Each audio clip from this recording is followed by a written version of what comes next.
para mim ele coloca algumas soluções, né, para esse existencialismo, da ternura, a honestidade, a consciência, né, do Sísifo, que ele tem no mito de Sísifo, que a gente até se inspirou para fazer o movimento aqui do Sísifo. Mas como é que a gente... Isso é a pergunta... Realmente, estou há 3 anos fazendo isso aqui, já desde a época de adaptação, temporada no Rio. E dentro de tudo que a gente está vivendo agora, assim, quer dizer, também, como é que a gente lida com essa miséria humana? Primeiro, não se excluindo dela. Né? O gesto maior de má fé que o existencialista apontaria, nem tanto um existencialista cristão como Merleau-Ponty, e nem tanto um existencialista simpático e bonito como Camus. Tem que ser um existencialista feio como Sartre, que possa... E tem sentido isso, né? Porque o Sartre dizia, né? Como ele não podia conquistar as mulheres, ele tinha que ser simpático, ele tinha que ser envolvente, ele tinha que ser inteligente. O Camus só piscava e Sartre tinha que usar diálogo e tinha que ser muito sedutor. A inimizade deles começou por causa de uma mulher, né? Por causa da disputa em comum com uma mulher. Mas voltando a isso, a capacidade de não utilizar má fé. A primeira das grandes, ou a maior de todas, possibilidades de má fé é se considerar um homem de bem.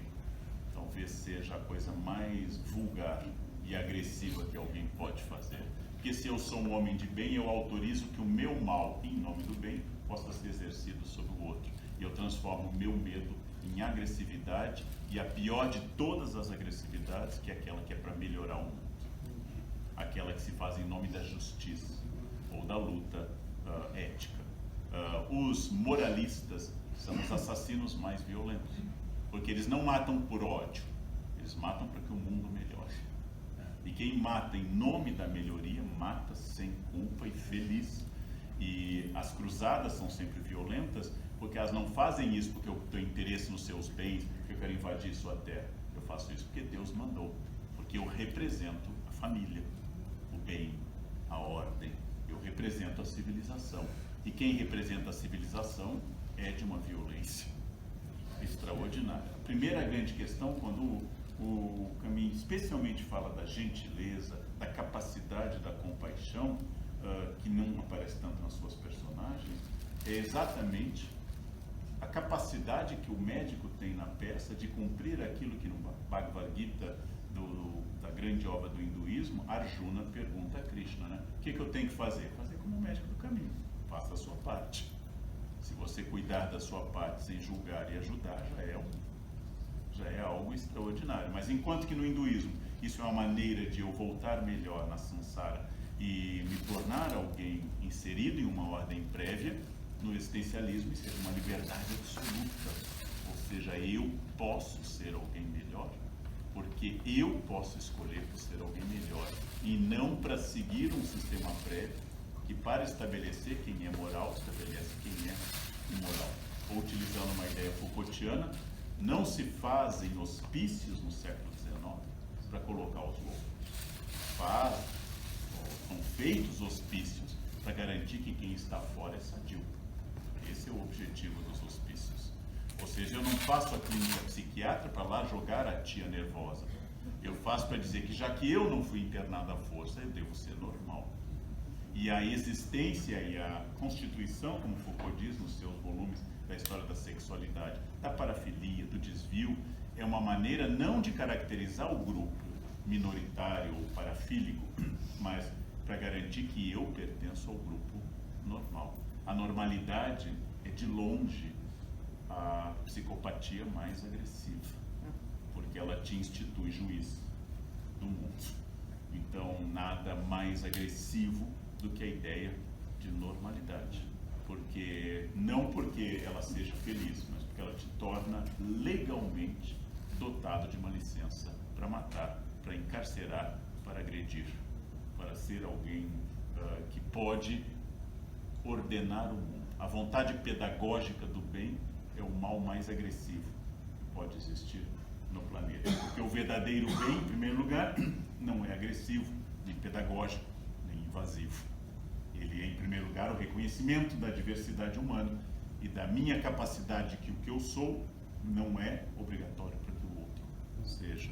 E a leitura de clássicos tão diversos do século XX, das grandes obras do século XX, são um exercício fabuloso para eu poder penetrar nessa diversidade humana. Eu não apenas acredito, como Aristóteles, no poder catártico da tragédia, ou seja, que ela ajuda a purgar a plateia através da vivência dos seus males, mas eu acredito, acima de tudo, que a arte tem um poder de consciência sobre as pessoas.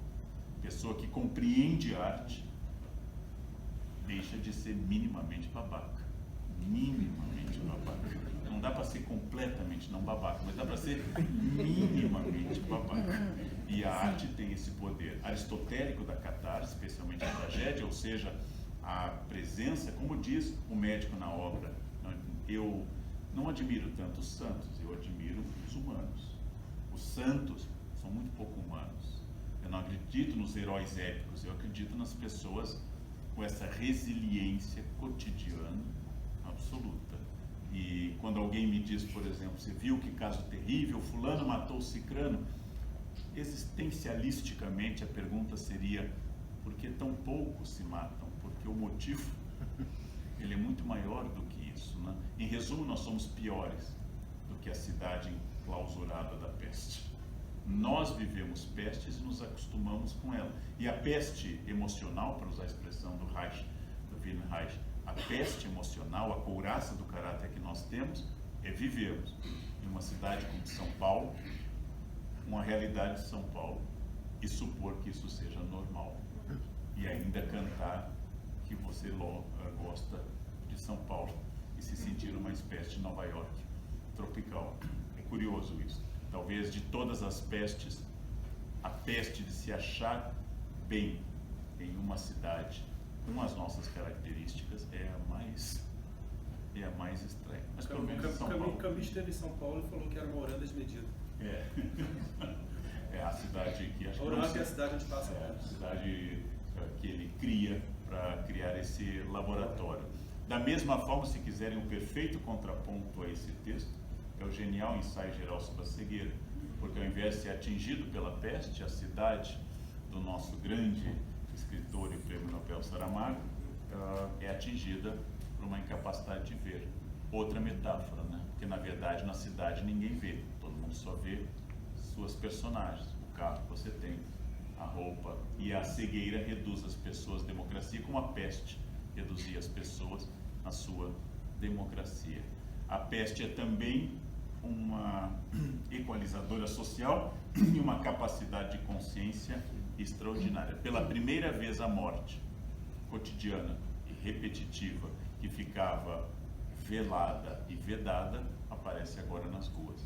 Isso faz com que as pessoas inicialmente não queiram ver e posteriormente sejam engolfadas nesse processo. É isso que a leitura de um bom texto, ver uma boa peça, ver o trabalho de um bom autor ao vivo. E aí as pessoas têm visto muito vídeo, né? E meus alunos perguntam na Unicamp qual a diferença entre ver quadro no museu e ver a imagem no site. Qual a diferença em ver o autor ao vivo e ver apenas o vídeo? É a diferença entre uma boneca inflável e uma mulher.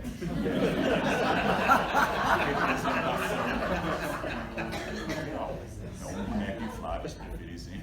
É a diferença entre a representação e o real. É claro que a tela é magnífica, o cinema é extraordinário, mas nada substitui a presença real da pessoa portadora, uma coéfora, como diria a peça grega, portadora de uma realidade ali diante de você. E o mais interessante para aqueles que, como eu, às vezes por força da função ou por gosto, tem que ver várias vezes a mesma peça, nunca é a mesma, porque depende de uma interação do público com o ator. Como mesmo de Sísifo. Nunca, a pedra nunca é levada montanha acima da mesma maneira. E isso é extraordinário. Se vocês voltarem aqui outro dia, nesse mesmo espaço onde eu vi algumas vezes minha amiga Clarice fazendo a Alma Imoral, ela nunca é pelada igual. Ela será pelada cada dia de uma forma. Nunca da mesma forma. Isso é extraordinário. Enquanto que uma peça filmada, ela preserva isso, mas como uma rosa de plástico preserva a ideia da rosa, mas não é com uma rosa. E uma rosa de plástico não morre porque nunca viveu. Então aquilo que está sempre ali não morre porque nunca viveu. E a criação de uma peça no palco é um fenômeno de vida, é um fenômeno absolutamente vivo, orgânico e absolutamente imprevisível a cada ocasião. Isso é extraordinário, é um dos grandes privilégios. Talvez o maior privilégio de morar em São Paulo é que no inferno de São Paulo tem salas de teatro, de concertos. Então você sai do inferno, vai para a sala, daqui a pouquinho a gente volta. A gente volta do inferno e volta até amar essa nossa imensa, problemática, linda, desafiadora, trágica, desigual, violenta, racista, homofóbica e fascinante São Paulo. Tudo isso que nos faz ficar aqui por uma atração pelos ratos, provavelmente. Uma atração por isso, para pelo menos morrer em conjunto com gente interessante.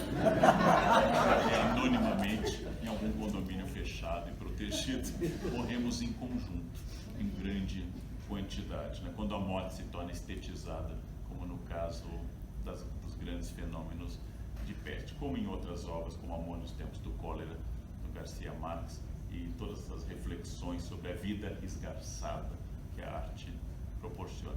Mas sobre Camus, sobre Sartre, sobre Merleau-Ponty, sobre o existencialismo, sobre a experiência francesa na Argélia, desde o início da década de 1830 até a independência da Argélia, na década de 60, tudo isso do século passado daria uma noite inteira de reflexões sobre isso. Como diz meu grande amigo Schopenhauer, alegria da ovelha é só uma, quando o lobo pega a do lado. Nossa, fulana foi assaltada, não fui eu. Essa é a única alegria que a ovelha pode ter, né? É, no caso do Brasil, olhar para a Venezuela, é a única alegria dele. Podia ser pior. Talvez vá ser, mas ainda não é. E essa noite o lobo não me comeu. Só essa noite o lobo não me comeu. E a pulsão de morte freudiana dos vivos, como aparece no texto aqui, é que a morte é infeliz, mas é de fato a realidade que me liberta da dor de ter que decidir. E essa é a sedução também das ditaduras, né? O ditador é muito sedutor, o democrata nunca é. É Hitler e não Adenauer que causa biografias. Não é o democrata católico de Polônia que restaurou a Alemanha que faz as pessoas irem ao cinema. É Hitler, é o psicopata austríaco. É esse que seduz, essa é a pulsão de morte. As pessoas gostam de olhar a violência, a morte e o espelho que ela provoca na gente como uma espécie de medusa. Para não petrificar, eu ponho o espelho virado para que a própria medusa se petrifique. Não? Somos Perseus enganados. É isso.